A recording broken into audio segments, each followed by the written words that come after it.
अंधी सास की चालाक बहू। लो कर लो बात, शिव मंदिर का शंख भी बज गया। इसका मतलब सुबह के 7 बज गए हैं, लेकिन अभी तक नाश्ता नहीं आया। अरे बहू, ओ पूनम बहू, अरे इस अंधी बुढ़िया को इस जन्म में नाश्ता नसीब होगा कि नहीं? कल रात को भी फुलके जला दिए थे, कुछ मजा नहीं आया था खाने में। ये है सीतापुर में रहने वाली मंजरी, एक अंधी सास। मन की साफ है, बस थोड़ी सी जुबान से तेज है। मंदिर के शंखनाद से ही इन्हें पता चल जाता है कि वक्त क्या हो रहा है। और ये रही इनकी चालाक बहू पूनम। अच्छा हुआ जो मैंने ऑनलाइन ऑर्डर कर दिया सब कुछ, वरना ये बूढ़ी लाठी मेरी छाती पर मुंह डलने लग जाती। अरे बहू, तो घर में है भैया, चल बसी। हाय राम, ऐसा न कहो सासू माँ, दिन में एक बार तो भी माँ सरस्वती जुबान पर बैठती हैं। अरे नहीं नहीं, तुझे कुछ ना होगा। खुशबू तो बड़ी अच्छी आ रही है। ऐसा कौन से पंच पकवान बनाए हैं आज तूने? आज है स्पेशल जलेबियाँ, फाफड़ा, आलू के पराठे, कम चीनी वाली गर्मा गर्म चाय, दही पकोड़े, ये सब। वो मुझे डॉक्टर ने कहा है ना कि आप दिन में कम से कम 3 से 4 घंटे सोया करो, इसलिए आज मैंने सारा काम निपटा दिया है। अब मैं सो जाऊंगी। वाह, क्या स्वाद है। लेकिन बहू, ये तो ब्रिजवासी की जलेबियां है ना? तू तो कह रही है कि तूने बनाया है। दरअसल वो मैंने ब्रिजवासी काका से रेसिपी पूछ ली थी। अच्छा मम्मी जी, मैं आती हूँ अभी, जरा वो दूध गैस पर तेज आंच पर रख कर आई हूँ ना। पूनम फौरन ही वहां से उठकर रसोई में भाग जाती है। मंजरी को फिर भी पूनम पर थोड़ा शक आता है।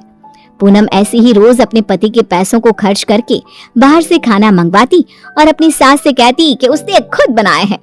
और उसकी बेचारी अंधी सास बहू के इस झूठ से बेखबर सारी चीजें मान भी लेती। एक दोपहर में पूनम पूरा मेकअप करके तैयार होकर खड़ी होती है।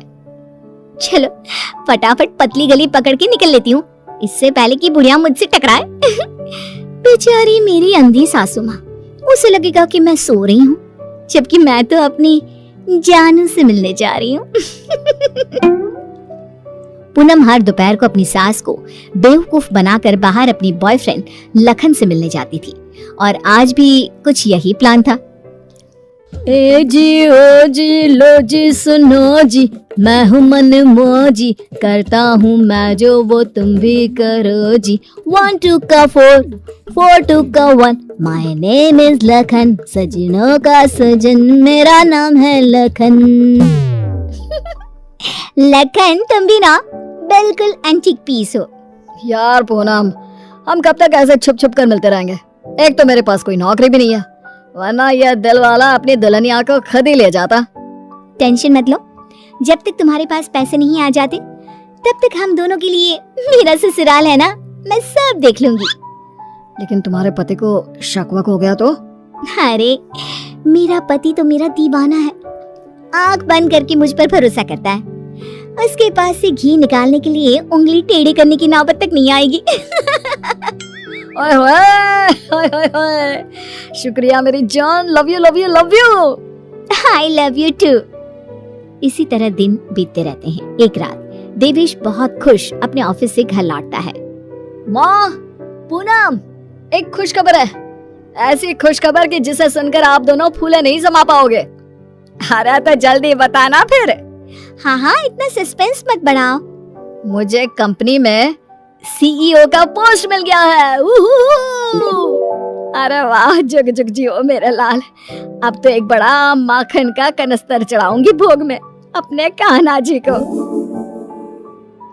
वाओ, मतलब अब 2 गुना 3 गुना 4 गुना पैसा होगा और हमारी तिजोरी में साल की 12 महीने दिवाली होगी। वाह वाह वाह वाह, कांग्रेचुलेशंस देवेश। Thank you. लेकिन इस खुश खबर के साथ साथ एक और बात भी है। मुझे कल सुबह ही मुंबई के लिए रवाना होना होगा। बिजनेस मीटिंग है, लगभग 1 हफ्ते तक वहीं रहना होगा। क्या? ये तो कितनी अच्छी बात है। मेरा मतलब है कि आप मुंबई घूम भी लेंगे। कहते हैं ना, रात में मुंबई की सड़कें और नजारा काफी सुहाना होता है। वाकई में, ले जा इसे भी अपने साथ। अब मैं तो ठहरी अंधी, डॉक्टर ने कहा है रोशनी कभी भी आ सकती है, लेकिन मुझे तो ना लगता कि इस जन्म में आएगी मेरी आंखों की रोशनी। कैसी बातें करती हो सासू माँ आप भी। मैं भला अपनी सास को छोड़कर कहीं जाऊंगी क्या? अगर मैं चली गई तो आपकी सेवा क्या पड़ोस की मीना करने आएगी? देवेश, तुम आराम से घूम कर आओ और मेरे लिए एक अलग से सूटकेस भर के तोहफे लाना। इसे तो बस तोहफे ही दो, चाहे वो तीज हो, त्योहार या कोई और आम मामूली सा दिन। बस तोहफे तोहफे तोहफे। बिल्कुल पागल है ये। अरे मैं तोहफे मांगू तो आपको क्या दिक्कत है? आप भी मंगवा लो ना। देख देख देवेश बेटा, कैसे कैंची की तरह तेज चल रही है इसकी जुबान। अरे आप दोनों शांत बैठ जाओ, मैं आप दोनों के लिए ढेर सारे तोहफे लाऊंगा बस। देवेश अगली सुबह मुंबई के लिए निकल जाता है। इसी बात से खुश होकर पूनम सोचती है, रास्ते का कांटा तो साफ हो गया है। अभी मैं चुपके से मेरे लखन को घर पर भी बुला सकती हूँ। इस अंधी बुढ़िया को तो कानों कान भनक भी नहीं लगेगी। पूनम अब रात को चुपके से पीछे के दरवाजे के जरिए लखन को घर पर बुला लेती है। अब जहाँ सास घोड़े बेचकर खर्राटे मारते हुए सो रही होती है, तो वो बहू की बात करने की आवाज सुनकर तुरंत उठकर बैठ जाती है। ये आवाज किसी आदमी की लगती है, शायद बहू के कमरे से आ रही है। लेकिन नहीं नहीं, मैं भी कुछ ज्यादा ही दिमाग लगा देती हूँ। देख रही होगी कोई भूत या फिल्म। अब तो पति नहीं है घर में, इसलिए रात भर ऐसे ही करेगी ना। लेकिन अगर कल जल्दी नहीं उठी तो फिर मैं इसके कानों के पास जाकर बर्तन बजाऊंगी जोरों जोरों से। ये सिलसिला रोज चलता है और मंजरी को रोज लगता है कि पूनम टीवी पर कोई फिल्म देख रही है। एक दिन जब पूनम बाहर होती है, तभी मंजरी सोकर उठती है और आंखें खोलते ही उसे सब कुछ दिखाई देने लगता है। वो अपने आसपास सब कुछ देखकर काफी खुश और आश्चर्यचकित हो जाती है। ये तो गजब हो गया, मेरे आंखों की रोशनी फिर से लौट आई। डॉक्टर ने सही कहा था, रोशनी कभी भी लौट सकती है। बहू, अरे ओ पूनम का जान, कहाँ मर गई? देख तो अब मुझे सब कुछ दिखाई दे रहा है। अब तो मैं छड़ी का इस्तेमाल भी नहीं करूंगी और अब मैं रोज अपने भगवान जी को भी देख सकती हूँ।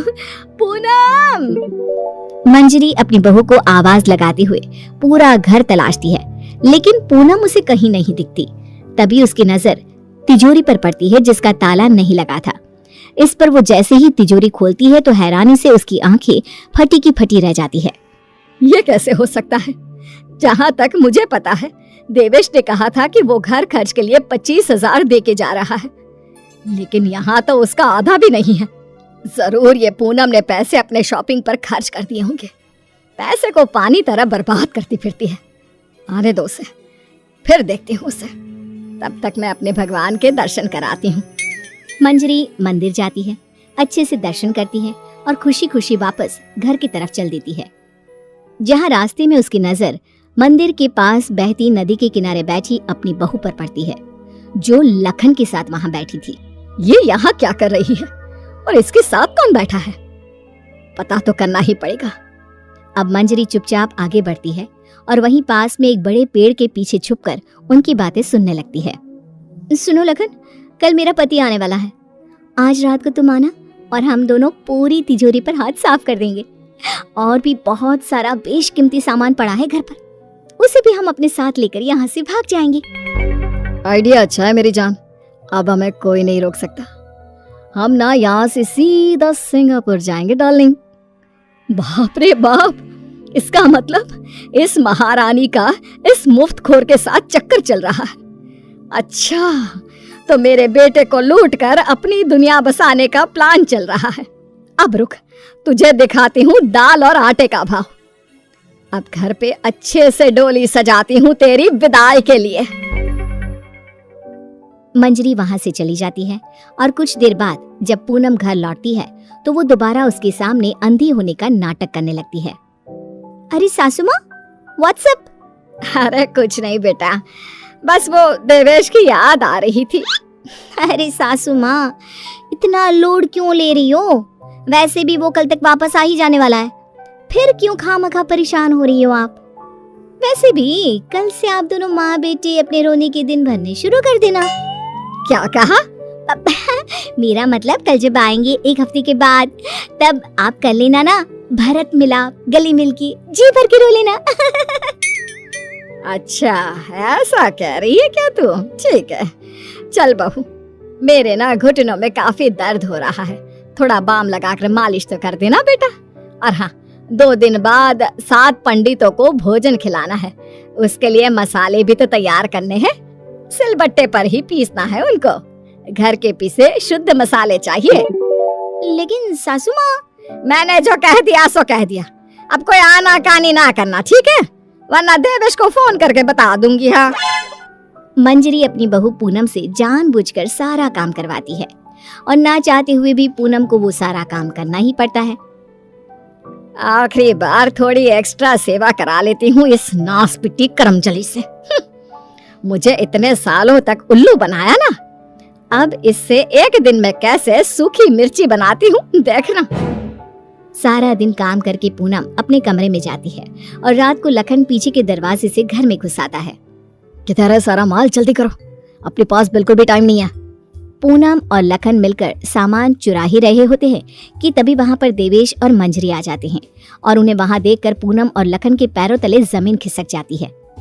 देवेश, देवेश, तुम सासू माँ, आप देख सकती हो कैसे? तुझे क्या लगा तू हमें इस तरह चूना लगाकर आसानी से बचकर निकल जाएगी? पूनम, जो कुछ भी तुमने हमारे साथ किया है ना, मैंने कभी सपने में भी नहीं सोचा था कि तुम ऐसा करोगी।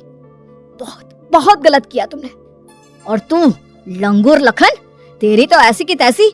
बचाओ, माफ कर दो भैया, माफ कर दो। लखन हाथ जोड़कर खड़ा हो जाता है, लेकिन देवेश उसे नहीं छोड़ता।